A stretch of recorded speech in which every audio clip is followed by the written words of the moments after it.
It's haunted. I bet you little Jasper crawled in there to get warm.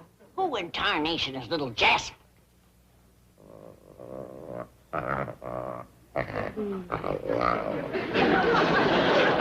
Ain't he cute, Granny? I declare another pussycat. Only this one's all broke out with spots. This here little feller's what you call a jaguar. Where'd he come from?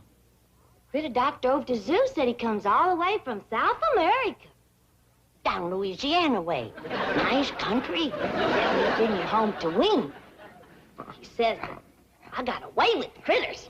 But you better get away with this one before your pa sees it. He's getting a craw full of you dragging home them critters. Where is Pa? Out front, soling shoes. Come on, little Jasper. I better hide you, baby.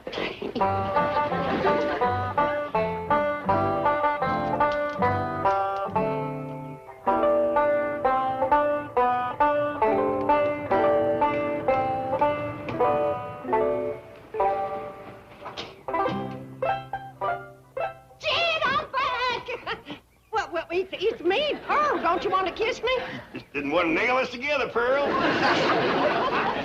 My doggies, it's good to see you. It's good to be here. I thought I heard Pearl's voice. Granny! You old rascal, you surprised us. How are things back home? Fine as frog's hair. Why didn't you let us know you was coming? We'd met you at the airport. Oh, Daddy spoiled the surprise. Besides, I didn't want to take Jethro out of school. And Mr. Drysdale offered his limousine and livered chauffeur. Thanks a heap.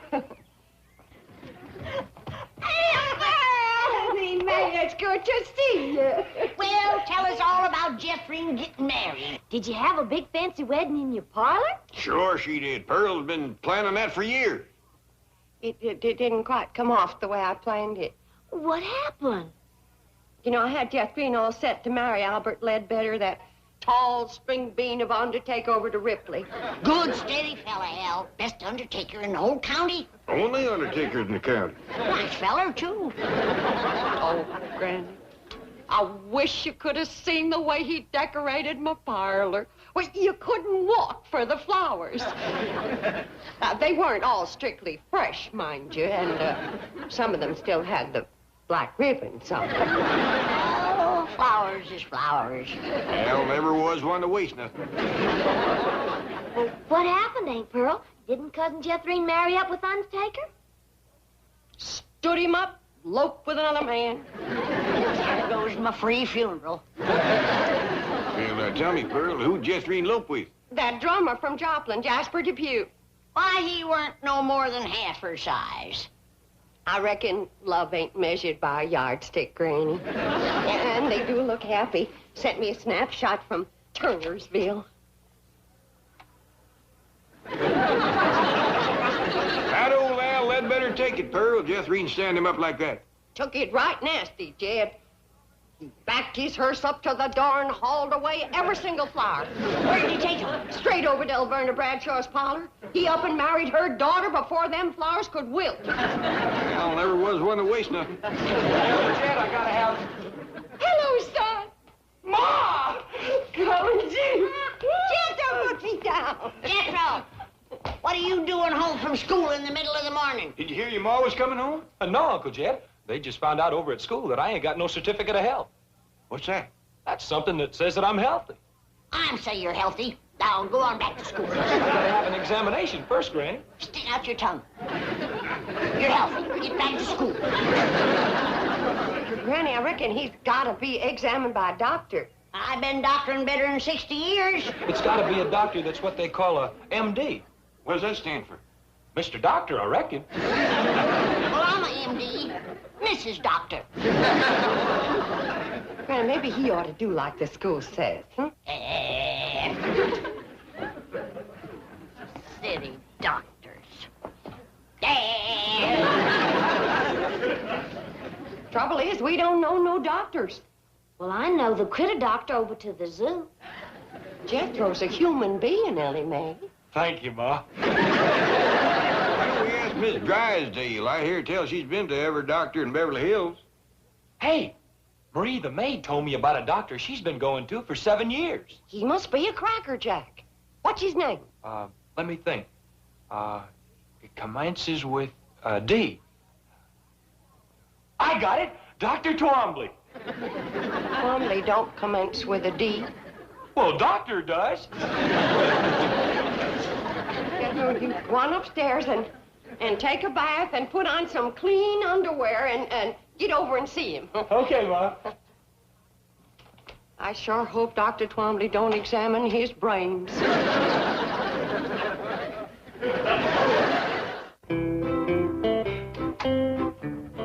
Doctor, this is Jethro Bodine. Howdy. How are you, Jethro? Make yourself comfortable on the couch, right here. Thank you.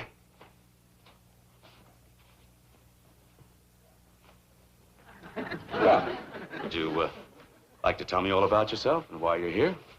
Well, why I'm here is that I can't go to school till I get examined by you. I see. Just lie back and relax. Well, thank you. Now, suppose you tell me about this problem you're having at school. Well, my biggest problem is staying awake while the teacher's talking. Well, that might be nothing more than a benign subconscious rejection of authority represented by the teacher. It doesn't mean that you necessarily lack interest or capability or intelligence. Above all, you mustn't let this cause you any distress. Together, we will probe into the underlying causations and...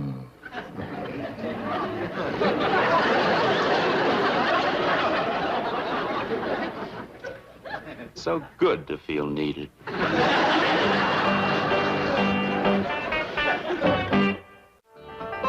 Anyway, this little critter just scared the living daylights out of your Aunt Pearl. Now, something tells me it just might be yours. I'm awful sorry, Paul. I plumb forgot I hid him in Aunt Pearl's dresser drawer.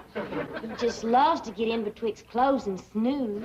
Give me a terrible start, Ellie. I thought it was a fur muff and started to stick my hand in and he bit right down on it. Oh, I let out a yell, I can tell you. I heard you clean down to the cement pond. You're yodeling better than ever. Granny, I reckon a ornery critter like this ought to be outside instead of in the house scaring folks. Oh, leave her, stagehead. I'm commencing to like her yodeling. Oh, Granny. Has anybody heard anything of Jethro? He's been at that doctor for a good spell now. Ah, rest easy, Pearl. There's a lot of boy there to examine. Now, Jethro, during your few waking moments, you have managed to tell me that your mother's a widow. Oh, yes, sir. I'd like you to tell me all about your mother. I'm very interested in her. And don't blame you. She's pretty. That's fine. Now then, Jethro, what's your relationship to your mother? I'm her son. Yes, I know that. But how do you feel about her? You like her? Oh, I sure do. She's a dandy, huh? Does she ever give you hostile emotions or aggressive tendencies? Well, she would if I asked her for 'em. Yes, well, suppose we talk about your father. Do you remember him? Oh, yes, sir. He used to take me hunting. Taught me how to shoot with a rifle when I was just a little feller. Oh, you were good buddies when he was alive. Oh, yes, sir. Did you miss him? I never shot at him. Well, suppose you tell me about the rest of your family. Do you have any brothers? No, sir. But I got a sister that's got one. Well, that would be you, Jethro. No, sir. Her name is Jethrine. Why don't you go back to sleep for a while? Oh, Granny, wait till you see what all's in here. Every last thing you asked me to bring back from the hills. Oh, bless you, Pearl. Cool, Root. Pearl, you'll never know how I needed this. When you simmer this in slippery elm tea, it is first rate for chills and fever. Dried crawdad tails. Big rascals, too. When they is ground up to powder, you can't beat it for easing headaches, curing warts, and seasoning sauerkraut. Catfish whiskers. Oh. Salt water. Oh. Dogwood bark. Oh. And the skins from 3 full-grown newts caught at midnight under a full moon. You ain't gonna believe this, But you just can't buy these in Beverly Hills. That's a fact, Pearl. Jethro drove me up to 5 big department stores out here, and not one of them had a newt skin. When it comes to charms and potions, you might just as well not commence unless you got the midnight moonlight caught, fully grown newt. Pearl, did you do all this gathering yourself? Oh, no, not yet. I had company, especially for the midnight moonlight newt hunt. Anybody I know? Oh, 3 of the most marriageable men in the hills. That'd be Jack Cantrell, Widower Lloyd, and Old Man Casey. Oh, he ain't so old. I declare, I had to watch out more for him than the newts. I'm surprised you didn't get married while you was back home, Pearl. I had plenty of chances, Granny, but I got sport living out here. So I'm gonna hold out for one of them good-looking, snappy-dressing, money-spending Beverly Hills fellas. Ma. Well, what'd the doctor say? Are you well? Are you healthy? I never did find out. But when that Dr. Twombly heard that you was my ma, that's all he talked about from then on. Talking about me? He must ask a dozen questions about you. But Jethro, I don't even know the man. Well, he sure knows about you. And he'd like you to come to his office to see him. When? Well, he says the sooner the better. And he's a good looker, too. Bet you Mrs. Drysdale told him about me. I'll hurry and put on my store-bought hair and my society dress. Jethro, this Dr. Twombly, pretty nice fella? Yes, sir. But he's awful nosy, though. Never stops asking questions. Shows he's interested. But there's one thing about him Ma ain't gonna like. He's a messy writer. Yeah? Yes, sir. You know how Ma's always fussing at me for spilling ink in my writing book? Yeah? Well, he showed me one of his books, and Uncle Jed, it's the biggest mess of ink blots you ever saw. Mrs. Bodine, how nice to see you. I'm Dr. Twombly. Bonjour, s'il vous plaît, I'm sure. You obviously are a more sophisticated woman than I was led to believe. Merci, n'est-ce pas? Excuse me.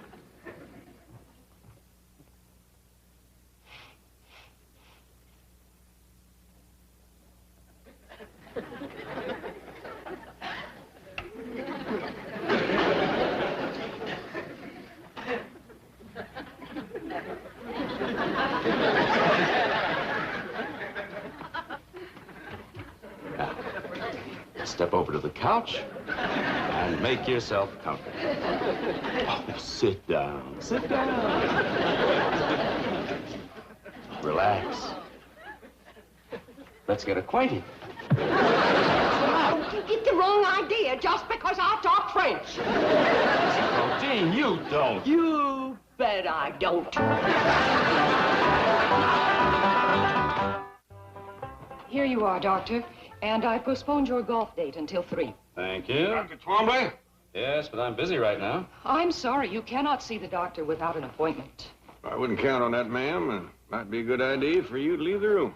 Who are you? Name's Jed Clampett, blood cousin to Pearl Bodine.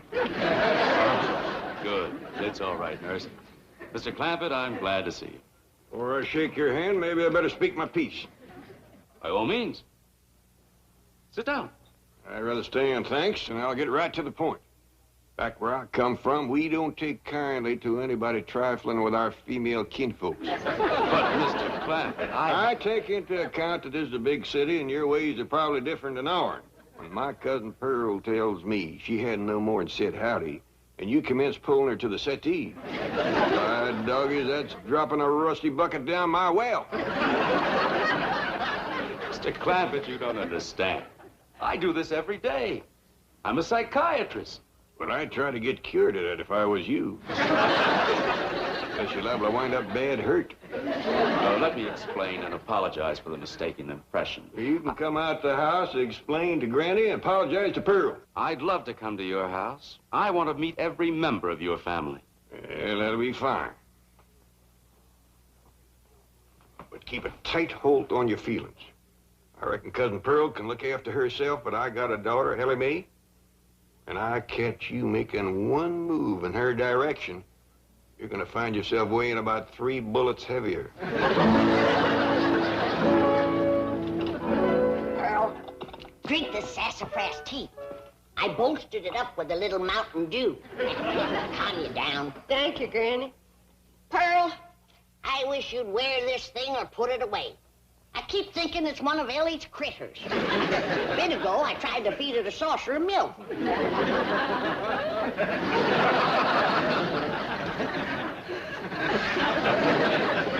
Pearl?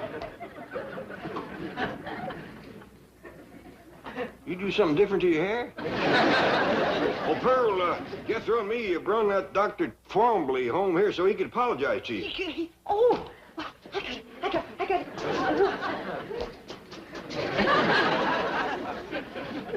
No mirror in here. I hope you didn't whoop him to where he's no good for shooting. I ain't gonna shoot nobody, Granny. That's why I come in here first. You whooped him too bad, huh? I whooped him at all. How come? Poor fella's so sickly, he gotta have a nurse handy all the time. Jethro, bring him on in here.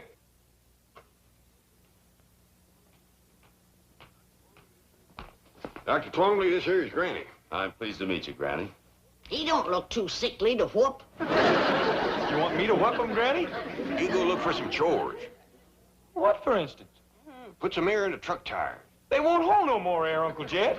Well, then let some out and then put some in. I never get to do anything I want to do. Somebody's always saying, do this, do that, put air in, take air out. I don't know. Granny, where's Ellie? She's out back running a new Jaguar around the yard. Well, I'll go fetch her. I reckon you'll be safe with them. Sit down, Doctor. Thank you. So, you call yourself a doctor, do you? Well, I do hold several degrees. All right, Doctor.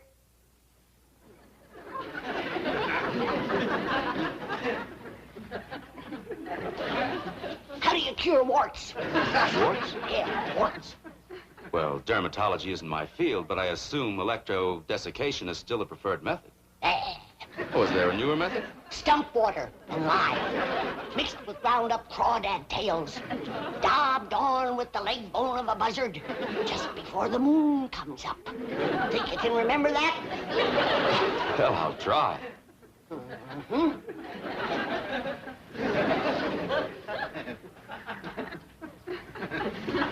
How do you cure quinsy? Quinsy?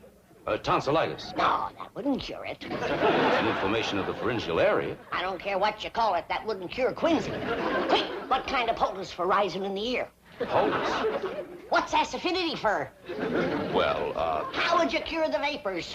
What about the drowsies? Aching joints, stone bruises, corns, dander, twinges, and proud flesh.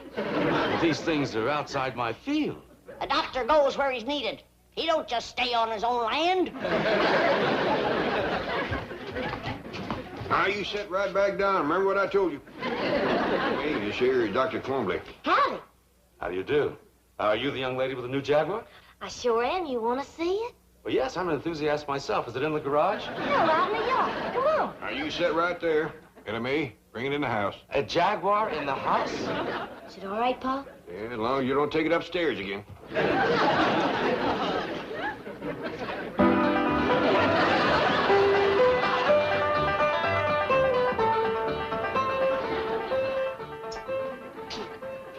Bonjour again, Doctor. Oh, Mrs. Bodine, I am so sorry my actions in the office were misconstrued.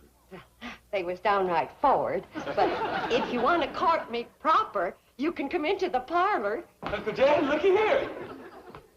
How'd that happen? Well, I was blowing air into it like this here. When all of a sudden, pow! Jethro, I told you and I told you, use the pump. You always bust the tires when you blow them up by mouth. Okay, Ma. Hey, is he going to be my new daddy? Me? I reckon that's up to him, Jethro. We do have a nice parlor for proper courting. Watch out, Pearl. Here comes Ellie and her Jaguar. Oh, goodbye, folks. It's been weird. Doctor, wait, we got a big couch in the parlor. As I suggest you get on it, all of you. I'll send someone over. Well, of all catch him and towed him back? Let him go. Let him go. But, Granny, it might be my only chance to get a Beverly Hills doctor. Doctor my foot. Unless Ellie brings home a sick...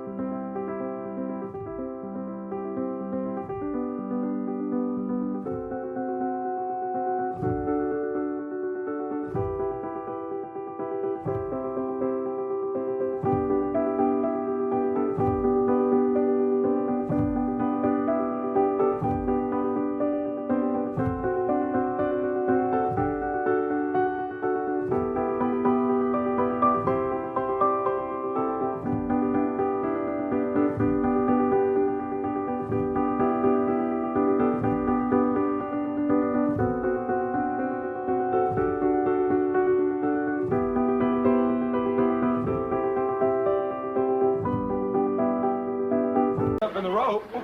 Well, I am rather helpless. If a man were to try and kiss me now, I couldn't resist. You couldn't? No, I'd be at his mercy. Don't worry about that. Ain't no man gonna kiss you while I'm here. Jethro, you are like a magnificent skyscraper with an uncompleted penthouse. Thank you.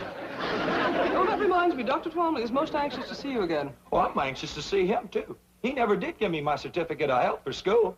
Well, Dr. Twomley is not an internist or diagnostician. He works in the field of psychiatry. Well, as soon as he gets done working in that field and gets back to his office, I sure would like to see him. Well, that's in his office now, but what I want to explain is... Hey, I better hustle down there right now. Miss Potts says without I have a doctor's certificate, I can't graduate into the 6th grade.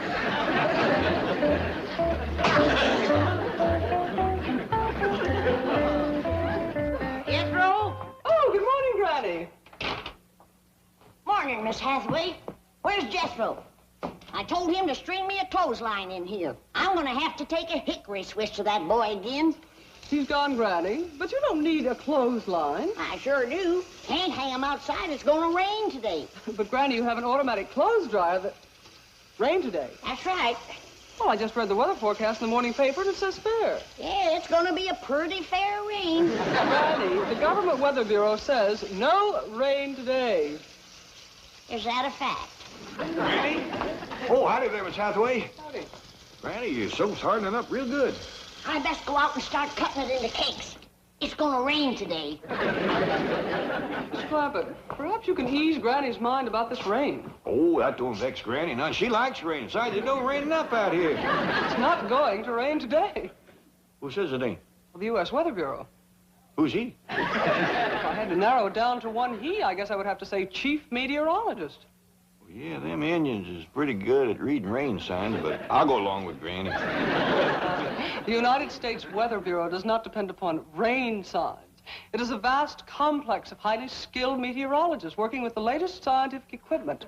They send balloons tens of thousands of feet into the air to measure wind velocity, barometric pressure, moisture content, and temperature. Their radar network scans the weather all over the continent. Their weather satellites are out in space circling the globe. Now, what does Granny have to compare with this in making a weather forecast? Twinges. Them little stabbing pains in her bones. I know what twinges are, but they can hardly be considered dependable weather prophets. I reckon they're as good as balloons. Granny's got other ways of telling when rain's on the way. She studies ants and spiders and listens to the way the owl hoots and other things. I'm afraid superstitions and omens cannot compete with knowledge and experience. Well, I'm glad you're coming around to our way of thinking. Where's Jethro?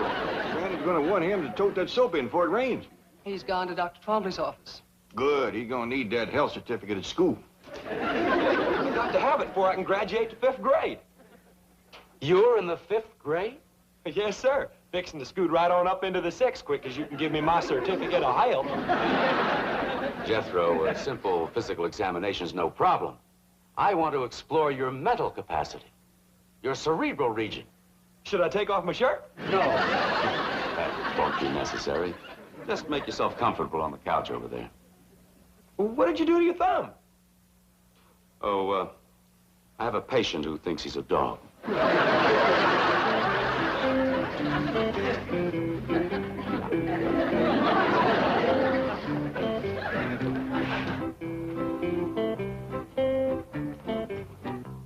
I hope this examination won't take too long. I got to get to school before it rains. Oh, you don't have to worry about that, Jethro. It isn't going to rain.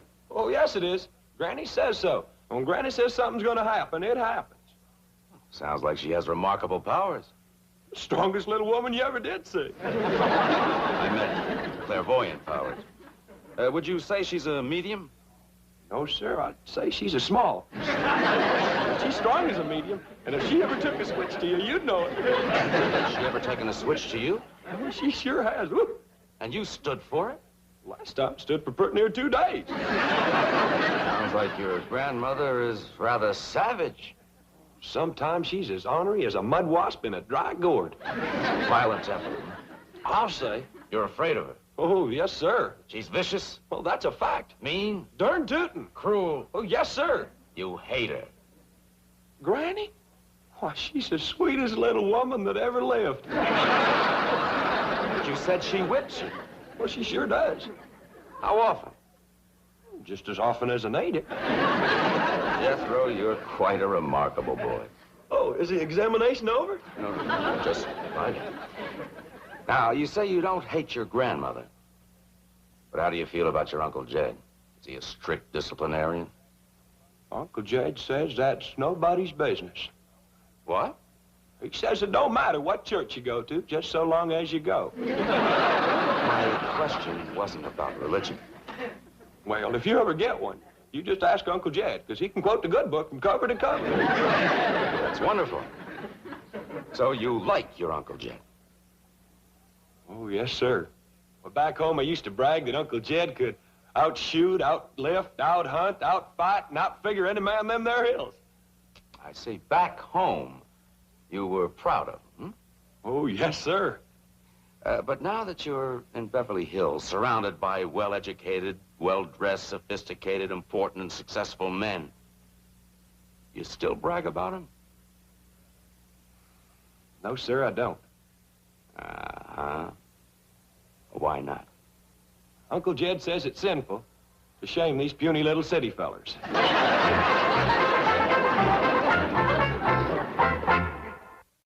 Miss Hathaway, how well do you know that there, Dr. Twombly? Well, I'm not a patient of his, but he has a very big reputation. I think I know how he got it. What do you mean?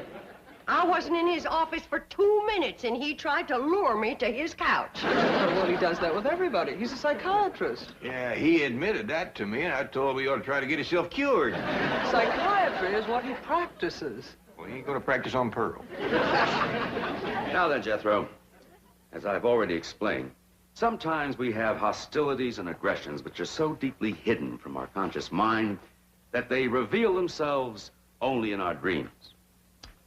Now, please, try again to recall for me a few of your dreams.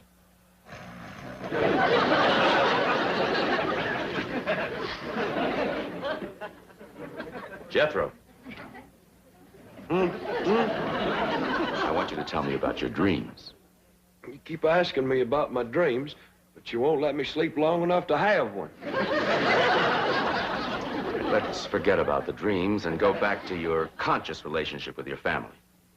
Now, we've established that you love your mother, adore your grandmother, and worship your Uncle Jed. How do you feel about your cousin Ellie Mae? Dr. Twombly, there is times when I'd like to whoop the tar out of that girl. And just when is that? When she whoops the tar out of me. What do you mean? Well, she's all the time wrestling me down, getting a toe hold or an arm lock on me. I'm that smart. You mean to tell me that that beautiful and fragile-looking girl can engage you in combat and emerge victorious? No, sir. But she can whoop the tar out of me wrestling. And that makes you angry? You bet. You want revenge? Yes, sir. She disgraces you? Yes, sir. Shames you? Yes, sir. And you hate her? Ellie Mae? Well, shucks, no. I'd cut off my right arm for her. Jethro, don't you hate anybody? Well, I'm commencing to get a mite put out with you for not giving me my certificate of health. All right, Jethro. You take this note to Dr. Wilson across the hall, and he'll give you your certificate for school. Thank you.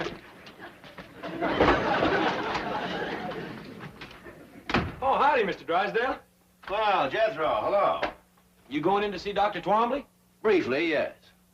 Do you hate your mother? No. Well, don't tell the doctor. Seems to disappoint him something awful.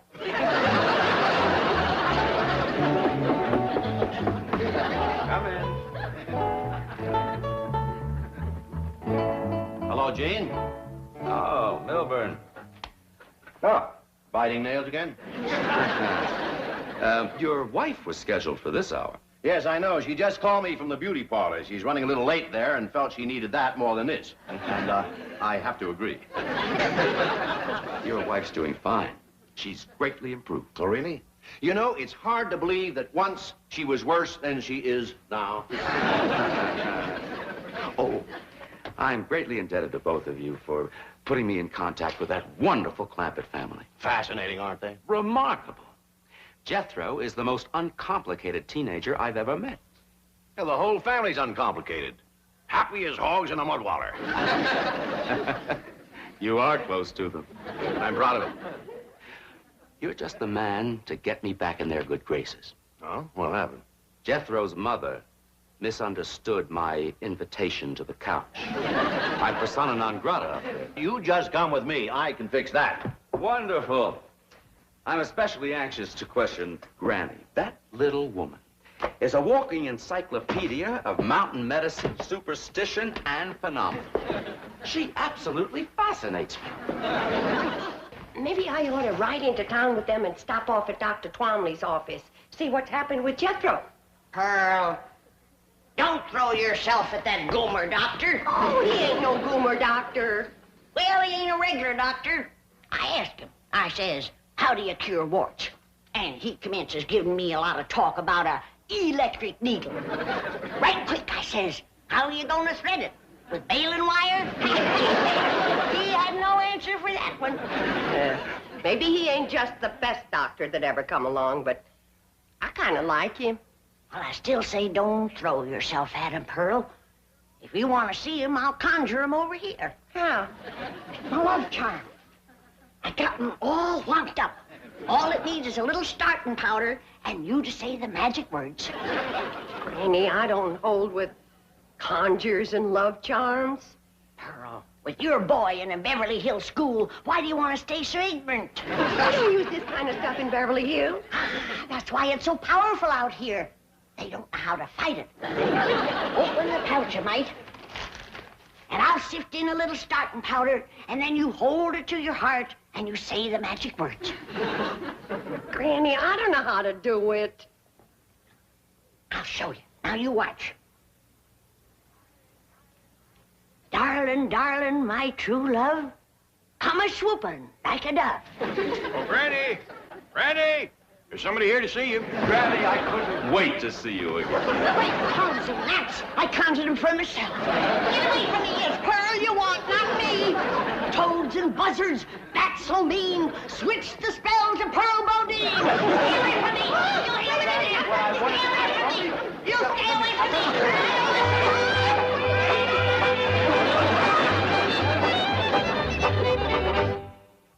But, Mr. Clampett, you don't understand. I Just calm down, Dr. Twombly. Over here and sit on the sofa while you get a grip on yourself. Well, I'll be getting back to the bank, Jean. I see you're in good hands. No, Milburn, wait. What's going on? Explain it to me. He explained the behavior of these uncomplicated people to Beverly Hills' leading psychiatrist. No, Milburn, wait. Sorry. I want to pick up my wife at the beauty shop before the rain. Rain? What rain? The forecast says clear. You'll learn. So long, scientist. Mr. Clampett, I am perfectly all right. All I want to do is see Granny. I know that, but you gotta control the urge so she can break the spell. What spell? The one she throwed on you by accident. I'd like to talk to her about it. You would, but just simmer down a little first. I told you that love charm would work twice as powerful on these Beverly Hills men. I can't believe it. I just can't believe it. I tried to switch it over to you, but it had too strong a hold on him. I'll have to break the spell now with my letting go powder, and then start all over for you. Now, understand me, I don't blame you for the way you feel. Ain't no finer women growed in the whole world than in the hills back home. Now, you take my cousin Pearl.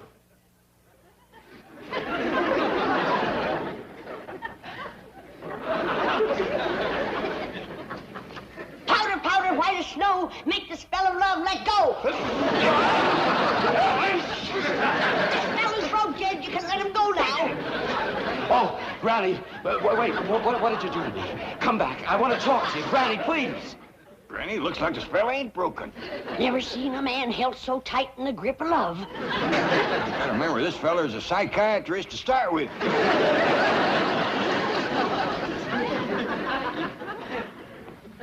Now, stay right where you are, Doctor. I'll bring Granny in to see you just like I promised, and Pearl, too. Jed, how do I look? Fetching as a fat hog on market day. Let's go see how Granny's doing. Granny.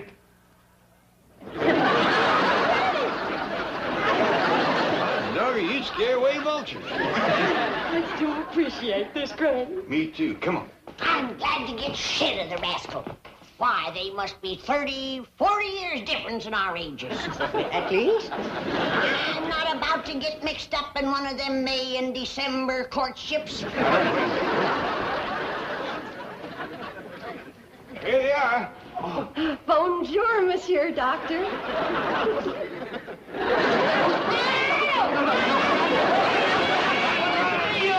You didn't let... I never got... you didn't let... Pearl, I never see a spell to beat this one. I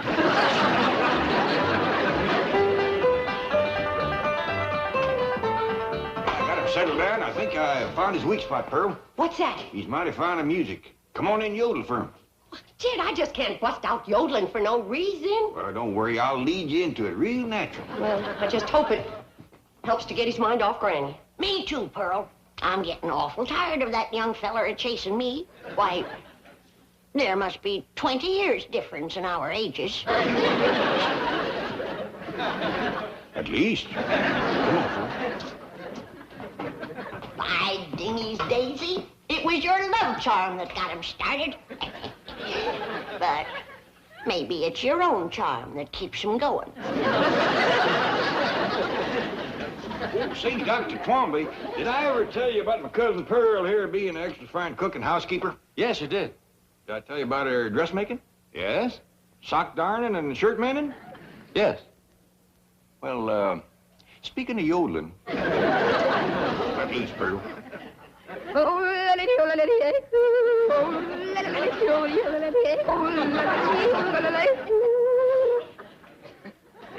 Ever hear anything like that, Doctor? Never. You got any requests? Yes, I'd like to see Granny. Tuck away, it's gonna start to rain. But, Granny, the paper says that... Scoop when I tell you.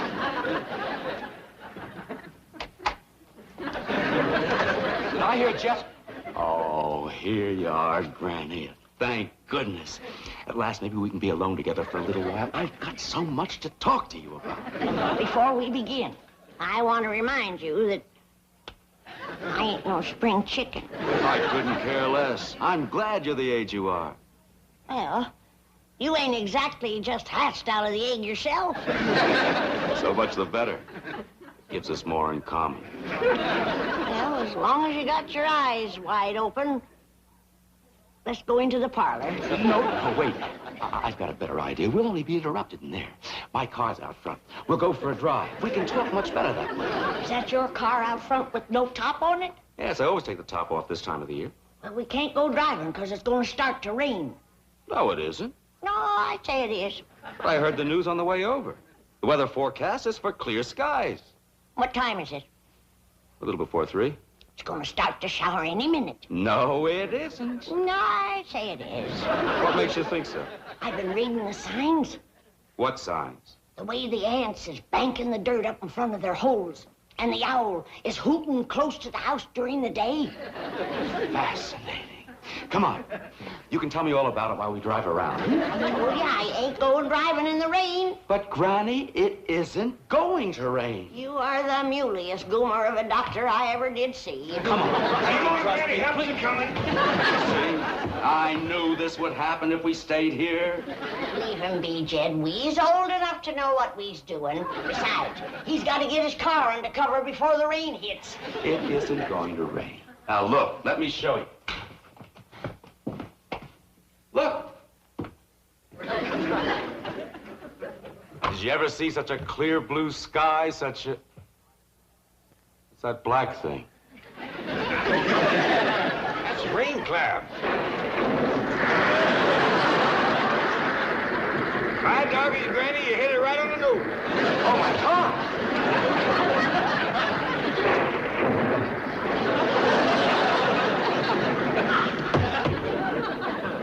That poor fellow's gonna get soaked, but I reckon a cold shower won't hurt him none.